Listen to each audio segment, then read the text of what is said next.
In 2007, two struggling designers, Brian Chesky and Joe Gebbia in San Francisco, were on the brink of eviction. Desperate to pay rent, they scrambled for solutions, unaware that their struggle would soon spark an idea to change the way the world travels forever. But first, they had to face their landlord. Where's my rent? It's been 2 months. If I don't get it by Friday, you're out. Consider this your eviction notice. With a major design conference in town and every hotel booked faster than a Black Friday sale, Brian had a brilliant idea. He turned to Joe and said, What if we turn our apartment into a pop-up hostel? Air mattresses, free Wi-Fi, and breakfast included. Wow, that's genius. It's cheap, it's simple, and it solves a real problem. Let's make it happen. All right, let's keep this simple. We'll call it Air Bed and Breakfast. Add a few pictures of the apartment and list the price. Wait, look, someone just booked. Joe, we've got 3 bookings. Finally, they got their first 3 bookings. No more eviction fears. Soon they welcomed their guests, 3 brave souls who didn't mind air mattresses. Hi, welcome to Airbed and Breakfast. Brian and Joe didn't just offer a place to stay, they offered an experience. Over the weekend, they showed their first guests the real San Francisco, from bustling farmers markets to hidden parks and local hotspots. It wasn't just a trip, it was a chance to connect, explore, and feel like a local. By hosting 3 guests, Brian and Joe made $1,000, enough to pay the rent and finally stop their landlord's death stares. What started as a "we're broke and desperate" idea was now a real business. Sure, their luxury suite was air mattresses and cereal, but hey, even Rome wasn't built in a day. And then it hit them. If they could make money this way, maybe other people would want to rent out their apartments too. To turn their idea into reality, Brian called in Nathan Blacharczyk, a tech genius and his old roommate. With Nathan's help, they built a professional, legit-looking website.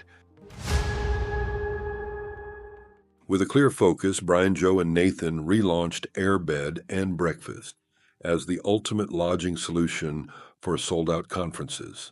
They targeted event-packed cities, connected travelers with hosts, and built a platform that was fast, reliable, and easy to use. After the relaunch, Brian, Joe, and Nathan hit a snag. Despite their polished website and big dreams, the bookings just weren't coming in. People thought the idea was too risky, too weird, or just plain uncomfortable. Despite the setbacks, Brian, Joe, and Nathan still believed in their idea. Then they heard the news. 75,000 people were coming to town for the Democratic election, where Barack Obama was giving a speech. Brian had an idea. Let's launch Airbed and Breakfast again as a new business. We'll keep relaunching until someone notices, until it gets success, and until people start talking about it as the next big thing in the market. Brian, Joe, and Nathan reached out to journalists and bloggers, pitching their unique idea. To their surprise, some picked up the story. Overnight, they went from struggling entrepreneurs to internet sensations. Bookings poured in, so many that their website crashed, and PayPal banned their account for suspicious activity. It was chaos, but it was the kind of chaos they'd been dreaming of. Their idea was finally taking off. But as soon as the conference ended, the booking stopped. Just like that, they were back to square one. Brian, Joe, and Nathan realized they needed to make Airbed and Breakfast work year-round, not just during events. But this time, they were running on fumes, cash was running low, and their credit cards were maxed out. Desperate for a lifeline, they decided to reach out to an investor known as the angel investor. It was a long shot, but they had nothing left to lose. They pitched their idea to the angel investor, pouring their hearts into every word.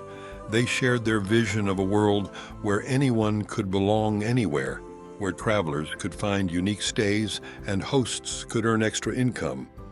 But the investor wasn't convinced. It's too risky, they said. No one will rent their homes to strangers. Desperate and broke, Brian and Joe sat at the breakfast table staring at their cereal. If we can't sell beds, Brian said. Let's sell breakfast.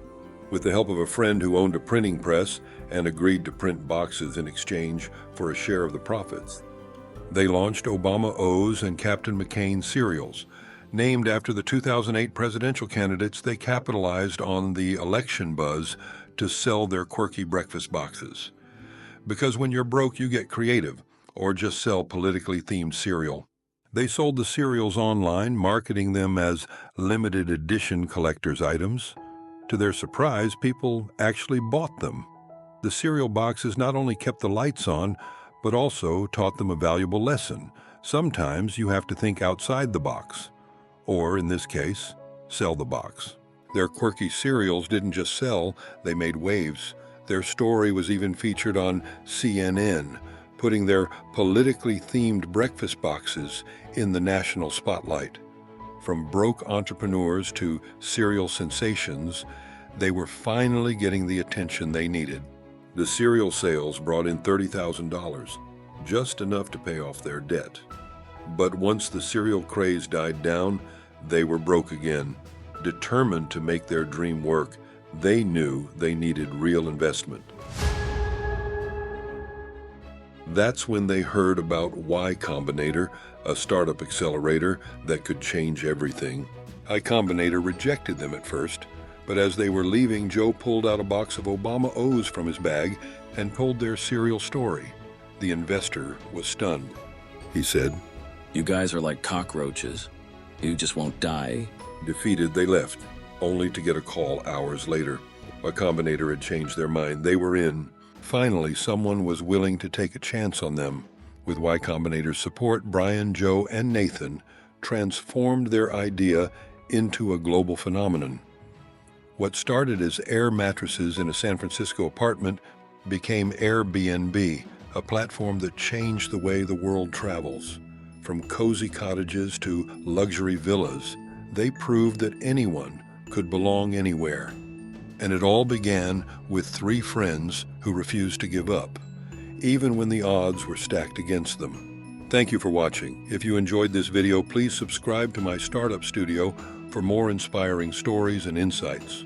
Don't forget to let me know in the comments which startup story you'd like to see next.